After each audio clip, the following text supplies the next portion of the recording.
ça va? Ça va bien, vous? Bah oui. Déjà, si je me suis arrêté, c'est parce que je vois tes vidéos sur Ah, ok, TikTok. ok. Je vois un peu de quoi tu parles et comment tu parles. Alors, vous êtes à l'aise d'être sur vidéo ou non? Ça me dérange pas d'être sur Ah, la ok, vidéo. Ça me venez, dérange venez alors. Oui, allez-y. Et vous êtes de quelle religion? pas. Chrétien catholique. Ok, J'imagine que toi aussi, hein, chrétien catholique. Moi, je suis plus protestant que catholique. C'est quoi la différence entre un protestant et un chrétien catholique? Je pense que la différence principale, c'est que selon les protestants, l'autorité finale, c'est la parole de Dieu, c'est la Bible. Et selon les catholiques, on y met la Bible et les traditions de l'Église au même niveau. Bah non, c'est-à-dire tout ça, c'est le but final aussi chez les catholiques, c'est Jésus, c'est Dieu, comme tu l'as dit. On fait tout ça pour glorifier Jésus, même s'il y a des traditions qui sont en arrière ou je dirais le livre, pas la Bible, comme tu l'as dit. Tout est fait pour suivre Jésus. Donc je pense aussi que la finalité, c'est aussi la même chose que, disons, les protestants, comme tu as dit, ou comme toutes les églises, c'est de suivre Jésus. Mais par rapport à la Bible, bah, vu que tu en as parlé, je sais qu'il y en a qui se plaignent du fait qu'il y a eu qu'il y a beaucoup de versions de la Bible déjà. Et ce qui fait douter déjà de son authenticité, parce que quand un livre a été écrit plusieurs fois, on ne sait pas qui l'a écrit, ça peut être Jacques ou Jean ou Paul, ça peut être n'importe qui. Donc du coup, chaque personne est animée par sa propre volonté. Donc forcément, en écrivant le livre, il va inscrire quelque chose qui est en rapport avec lui ou quelque chose qu'il veut transmettre aussi là-dedans. Donc je peux comprendre que oui, il y a des versions de la Bible peut-être qui ne sont pas, je dirais, exactes comme vous le vouliez. Bah, je ne sais pas, puisque bah, y en a qui se plaignent beaucoup. Mais tout est fait pour suivre Jésus aussi. Peu importe, même si elle est bien écrite ou elle est mal écrite. Moi, je suis un gars, de la manière que je vois les choses, je ne sais pas si tout le monde le pense comme ça, mais Dieu, Jésus ou Allah, pour moi, c'est qu'un seul Dieu. Je ne sais pas comment est-ce que... Pour moi, je prends ça de la manière où il n'y a qu'un seul Dieu qui existe.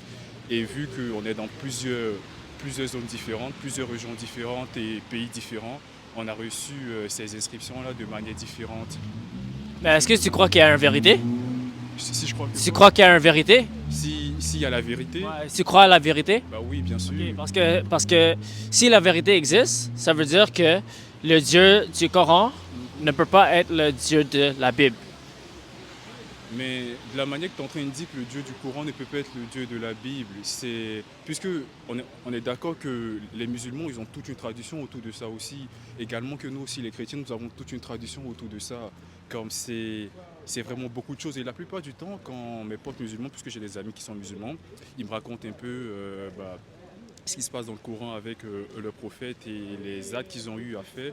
Et je me rends compte que ça coïncide un peu avec les actes qui sont un peu dans la Bible. Bon, c'est sûr qu'il y a les similarités parce que Mohamed a pris ses informations de la Bible. C'est ça le problème.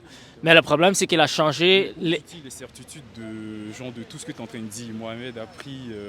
parce que ça aussi, c'est comme j'aime que tu parles avec certitude. Et c'est ça, avec Dieu, parler avec la certitude. Mais où est-ce que tu as ces certitudes que Mohamed a pris les sources? D'où te viennent tes sources authentiques? la recherche historique. C'est très simple. C'est très simple. La Bible, toutes les écritures dans le Nouveau Testament a été écrites dans le premier siècle. Ok. Alors, quand on utilise la méthode historique pour déterminer qu'est-ce qui est vrai ou faux dans l'histoire, on doit chercher les manuscrits les plus anciens et les manuscrits qui sont le plus proches les événements en question. Donc c'est de là que tu tires tes sources, justement, genre des manuscrits anciens que tu lis sur Internet. Mais déjà, sur Internet, ça peut être quelque chose de facile fait. Il n'y a rien qui dit que c'est vraiment vrai. Non, je pense que tu comprends pas mon argument. Attends, laisse-moi finir d'abord, OK? Alors, quand on fait la recherche historique sur l'histoire, on doit chercher les manuscrits les plus anciens et les manuscrits qui s'approchent des événements en question. Que ce soit les personnages, les événements, qu'est-ce qui s'est passé dans le premier siècle. Si on veut des sources fiables, on doit chercher qu'est-ce qui a été écrit durant ce temps-là. Est-ce qu'on peut trouver des témoins oculaires les personnes en question, des événements en question? Et si l'information qu'on prend, ça c'est venu des centaines d'années après les événements en question, ça veut dire que ces informations deviennent de moins en moins fiables. Parce que le plus de temps qui passe, le plus de mythes et de légendes peuvent se développer. OK? Maintenant, quand on compare le Coran avec la Bible ou le Nouveau Testament, par exemple, quand on parle de la personne de Jésus-Christ, OK? L'information qui vient du Coran a été écrite 600 années après la vie de Jésus-Christ. Alors, on Tu va... m'apprends tout ça, ouais, parce que c'est vrai que je suis allé à l'église, bah, je suis baptisé, je suis confirmé, je connais tout ça, mais tu m'apprends, donc je t'écoute, parce que moi je veux savoir d'où en fait vous tirez vos sources pour dire que telle chose est exacte. Parce que mine de rien, on parle de quelque chose dont on sait que Dieu existe. Moi je suis croyant, donc je suis sûr que Dieu existe. Peu importe, tout en chacun, on a un Dieu dans notre cœur, hein. Et je sais que tout en chacun, ce Dieu qu'on a dans notre cœur, il existe. Donc ça fait que vu que je crois, ça fait que je doute pas. Mais je veux savoir, genre, d'où viennent vos certitudes à vous.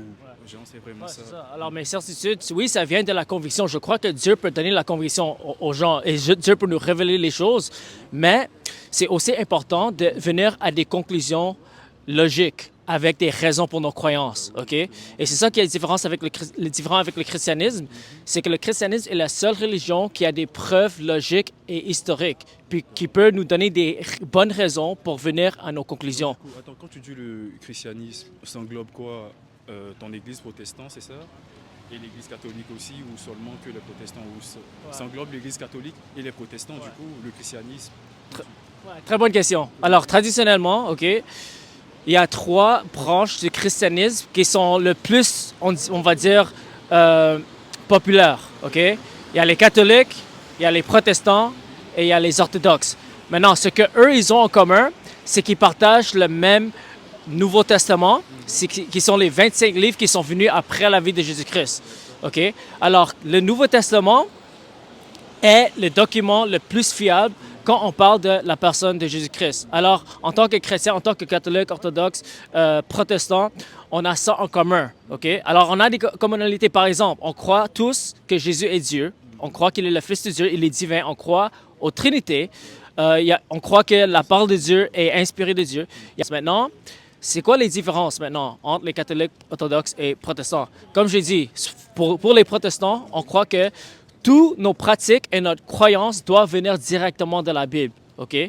Selon les catholiques et les... Là, tu parles de ton église, hein, les protestants, parce que tu as dit les protestants, donc tu parles de ton église. Ouais, je donc, parle de vous plus... croyez ouais. que tout doit venir de la Bible, Ouais, c'est ça? Vas-y. Maintenant, les orthodoxes et les catholiques, oui, ils croient à la Bible, que c'est la parole de Dieu, mais ils vont mettre les traditions de l'Église au même niveau que la Bible. Par exemple, si durant l'histoire de l'Église, on a prié Marie, là, ils vont dire, comme c'était un pratique durant le temps de l'Église auparavant, on va aussi le mettre en pratique, même si c'est pas dans la Bible, tu vois. Alors, c'est ça la Je différence. comprends ce que tu veux dire, tu as comme l'impression qu'ils sont plus, parce que moi, en me disant comme ça me donne l'impression qu'ils sont plus dans l'acting, je sais pas, Dans là? dans l'acting.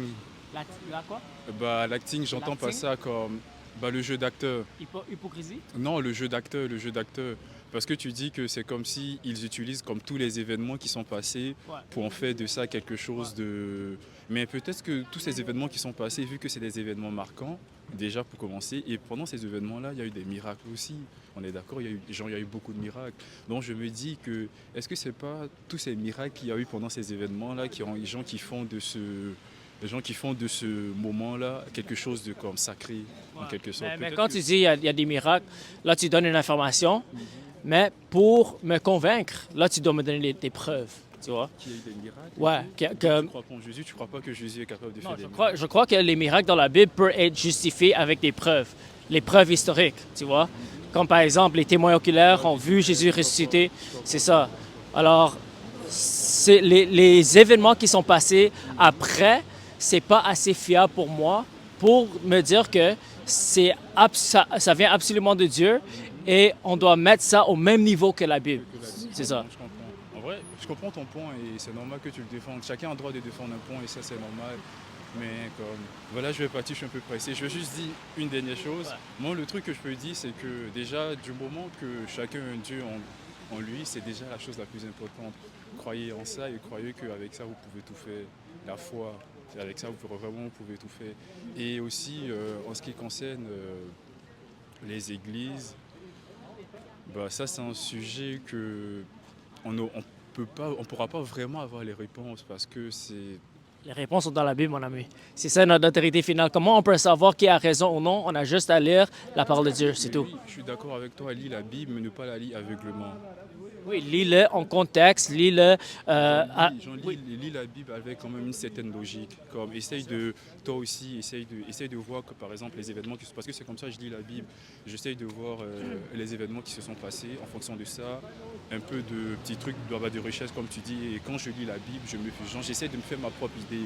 Parce que comme tu dis, c'est un truc qui existe depuis longtemps et depuis le temps, c'est sûr que peut-être que ça a été trafiqué. Donc je dirais pas que tout a été trafiqué. Le conseil que je peux donner aux gens, lisez la Bible, mais de manière logique et de manière intelligente. Et comme lisez et essayez vous-même de donner un sens à ce que vous lisez. Comme lisez pas juste aveuglement comme ça. C'est d'accord. c'est vraiment juste ça. Et comme ça fait un plaisir de Merci. prendre Que tu beaucoup te bénis. Toi aussi. OK, bonne soirée. Bye bye.